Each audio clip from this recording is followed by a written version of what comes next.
This is Steve here doing a video for my Home Depot review of the Maasdam 48-inch standing jack with 8,000 pound capacity. In this video, I will be doing an overview of the jack and a demonstration where I lift my shed so I can level it out. Anyway, this jack has a lot of uses. I think primarily it's used in the automotive industry or with off-roading. If you have a reinforced bumper or strong point to jack on your truck, you can jack it up nice and high with this jack. As I said, some other folks use them for lifting small storage structures, and I've even seen people pull stumps and fence posts out with these by pretty much putting a bolt through one of these holes here and a 2x4 on each side to serve as a tripod. And then you can jack out a fence post set in concrete or a stump or something that's really hard in the ground. Anyway, I'm just going to get into an overview of this jack. It weighs about 29 pounds, 28 and a half pounds. You can see a bunch of holes coming down. There's a jack arm, and down here these pins alternate to hold the load as you're going up and down. Here's the actual jack face or plate that lifts your load.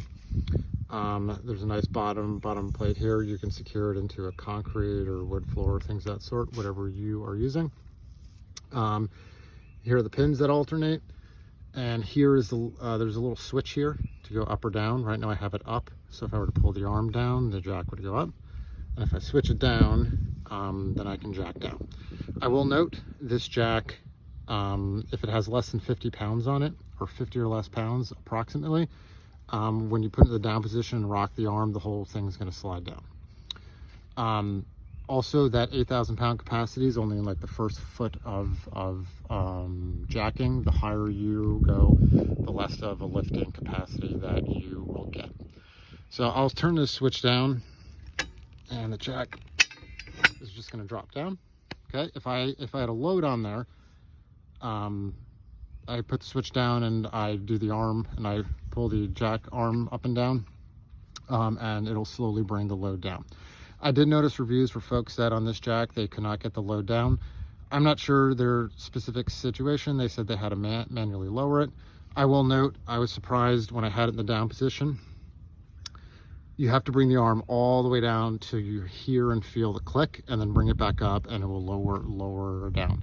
But if you don't bring the arm down all the way past the little resistance where you feel that click, it will not lower your load for you. So at this time, I'm going to switch it up and I'm going to put it on the ground just to kind of show you the motion. And I'm going to wedge this thing under my deck ramp. Okay. So I have it in the up position now. I'm going to pull the arm. And it's kind of hard to do this with my hand. There we go. Okay. See the top pin grab. And you go up nice and slow. I will note the lowest point it can jack from, and the jack is all the way down, is 4 3/4 of an inch or so. Yes, about 4 3/4 of an inch is the lowest point. And I'll turn it up here. One thing I'm going to note, or another thing I'll note, when you're jacking, never get in between this arm and the jack pole there. If something were ever to happen, this jack arm can swing up really fast and whack you in the face or the arm. So don't get in between the jack and the arm there. It's one of the big safety things. So once you have your load up, and if you're going to do something, swing that arm all the way back up. I'll pick her back up here. Shed. So in a second here, I'm going to turn to the video of me leveling my shed off. Just my situation here, if you're just watching this. Part of the reason I'm doing this now is I didn't see too many YouTube videos of someone using one of these to level a shed. And in my particular situation here, my shed is on 12 posts, which is nice for a bunch of reasons. The other reason is I built this shed 4 years ago. We had a ton of rain, and the shed sunk 1.5 inches on this side. So I wanted to level it, and I jacked it up. A few things about this I will note before I get to the video. for a better surface, I put the jack on these old deck boards here, just so the whole jack did not sink into the ground. This will push into the ground. When the shed load was on this jack, it pushed in. One inevitable problem I ran into, and you'll see in the video, is this jack kept tipping towards the shed, and you can actually see a mark on the shed there from the jack arm. This jack has to be square when you're lifting a load.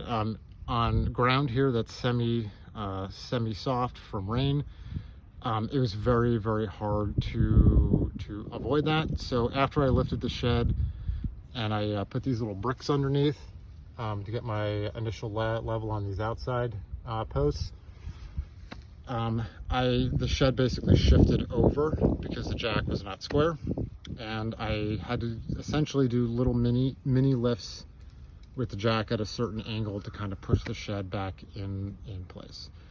Another thing with my lift, I have power running into my shed, so I basically dug out all the way about a foot down to the bottom of the power conduit there, so when I jacked the shed up, it wasn't pulling the wire out of the junction box that is inside there. So anyway, I'm going to turn to the video of me raising, leveling, and lowering my shed. One thing I will note in this video, and you're probably going to notice, I forgot to put the arm back up after I had the shed lifted up. Do not do that. And there's actually one time I pretty much had my body over it too. I'll say just don't do that. When you have the load up, put the arm back on, and when you're lifting too, always have 2 arms on the arm as well. Anyway, I'm going to turn to the video of me lifting the shed, and I'm going to close by saying I hope this helped inform your purchasing decision. Thank you for watching.